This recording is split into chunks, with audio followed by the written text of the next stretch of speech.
በሉ ፈርሙ በአራት መቶ ብር አልፈርምም። በአራት መቶ ብር የሁለት መቶ በአራት መቶ ብር አልፈርምም። ያስቀጡኛል። 1000 ብር ነው ጡረታ በወር መንግስት የሚሰጠኝ። አለበለዚያ መልሱ ያስቀጡኛል። እርሷና ሚስቱ ተከፋፈሉ። ተከፋፈሉ ነጠቁኝ።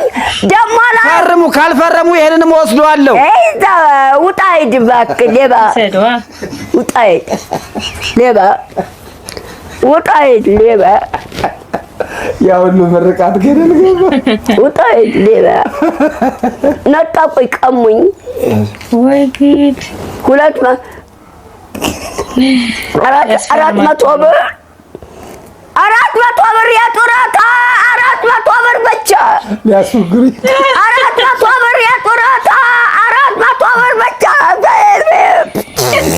እንዴ!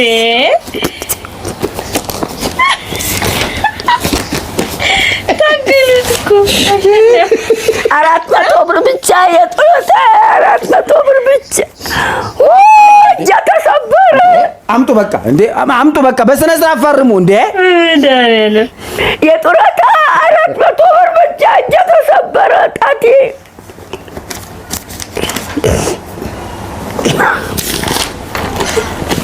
የጡረታ 400 ብር ብቻ የጡረታ 400 ብር ብቻ የሁሉ ፊርማ የሁሉ የመጣፉ በሙሉ የምፈርምበት በ400 ብር ጡረታ አምጡ መልሱታል እንዴ! ይሄ አሰራሩ ነው። ምን ላድርግ እኔ እንዴ? ሚስቴ ታዲያ የእርሶ ጡረታ እያለ ሚስቴ የራስ ቅሏ ይሰንጠቅ ይድረቅ እንዴ? ቷና ሚስቱ ተከፋፈሉ። ደሞ ላንቺን አሉ ታስራለችና ላንቺን አሉ ቅቢጢስ ይፈርሙ እባክዎትን። ጣቴ ተሰበረ እኮ በስነ ስርዓት ይፈርሙ ወይም 400 ብር መልሱ በቃ። ለምኑ ነው የምፈርመው? ለዚህ ለ1000 ብር ለወሰዱት ነው። 1000 ብር? አዎ። መቼ? ዛሬ 400 ብር ነው ይኸው። እንደ 1000 ብር ነው የሚቆጠረው። 400 ብር ነው የወሰድኩት። 400 ብር እኮ ቢቆረጥም እዚህ ጋር 400 ብር ነው የወሰድኩት። 400 ብር ነው ጡረታ የወሰድኩት። እኔ እናት በሉ ደህና ሁኑ። ተናደዱ። ደህና ደሩ። በሉ መርቁኝ። በ400 ብር እንዴ! ተው እንጂ ቅድም ስመርቀው አልኩት። በሉ መርቁኝ። ቅድም 1000 ብር እጄ ላረግ ነው ልቀበል ብዬ ስመርቀው አልኩትን ቅድም አይደለም እንዴ? ከዛ ድረስ ለፍቼ ሁሉ ለፍቼ መጥቼ አልመርቅም ይሉኛል።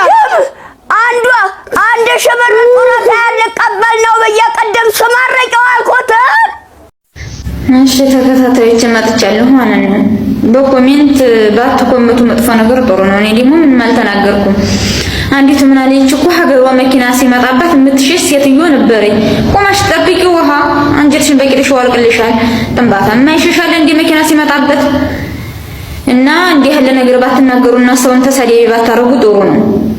እጅህን አንሳው ከመኪናዬ ላይ ደሃ ልጅ። ምን አልሽ አንቺ?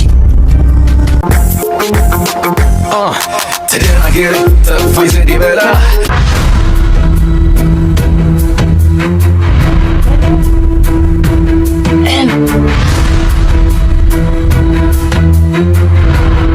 አንተ እጅህን አንሳው ከመኪናዬ ላይ ደሃ ልጅ። ምን አልሽ አንቺ?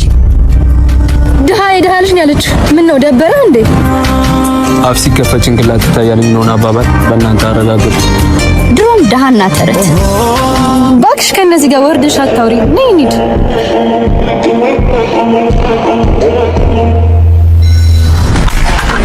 ለዚህ ጥጋባችሁ ጥሩ ትምህርት ማግኘት ያለባችሁ አይመስልም? አርጋውን ይዟል በታችኛው ውስጥ